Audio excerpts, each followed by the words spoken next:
ഹിന്ദു സമൂഹം ഒന്നാണ്. ഹിന്ദു സമൂഹം ഒന്നാണ്.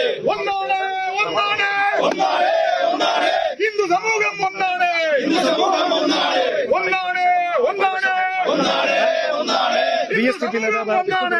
ഹിന്ദു സമൂഹം ഒന്നാണ്. ഹിന്ദു സമൂഹം ഒന്നാണ്. ഹിന്ദു സമൂഹം ഒന്നാണ്. ഗോപൻ സ്വാമിയുടെ ദുരൂഹ സമാധിയുമായി ബന്ധപ്പെട്ട് അതിന്റെ ആദ്യ നാളുകളിൽ ഇളയ മകൻ രാജസേനൻ മാധ്യമങ്ങളോട് പറഞ്ഞിരുന്നത് നിയമപാലകരോട് സഹകരിക്കും എന്നായിരുന്നു. ദിവസം കഴിയുന്തോറും സംഭവത്തിന്റെ നിറവും ഭാവവും മാറി മറിഞ്ഞു. ഇപ്പോൾ ഇതാ തൂവെള്ളയിൽ പൊതിഞ്ഞ വെള്ളരിപ്രാവുകൾ എന്ന് പുറമേ തോന്നിക്കുന്ന വർഗീയ വിഷവിത്തുകൾ അതിനെ ഹിന്ദു സമൂഹത്തിന്റെ പ്രശ്നമായി മാറ്റാനുള്ള പടപുറപ്പാടിലാണ്. ഹിന്ദു സമൂഹം അത്ര മോശമാണെന്നാണോ ഈ വെള്ളരിപ്രാവുകളുടെ ധാരണ?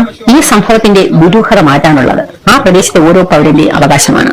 ഒരു പാവം മനുഷ്യന്റെ മരണത്തിന്റെ നിജസ്ഥിതി പുറത്തു കൊണ്ടുവരാൻ വേണ്ടി ഒറ്റക്കെട്ടായി നിൽക്കേണ്ട സമൂഹം വർഗീയ കാർഡ് ഇറക്കി കളിക്കുന്ന കാഴ്ചയാണ് നാം ഇപ്പോൾ കണ്ടുകൊണ്ടിരിക്കുന്നത്. ഇത് നമുക്ക് നേരിട്ട് കാണാൻ പറ്റുന്ന ഒന്നുണ്ട്, കോൺഗ്രസിന്റെ മൗനം. ഈ സംഭവവുമായി ബന്ധപ്പെട്ട് ഏതെങ്കിലും മുതിർന്ന കോൺഗ്രസ് നേതാവിന്റെ പ്രതികരണം കണ്ടിരുന്നു?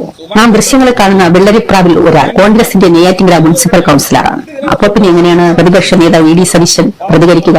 SP സജിത് ലാൽ എന്ന Congress councillor Neyyattinkara bishop house ആക്രമണത്തിലെ പ്രതിയുമാണ്.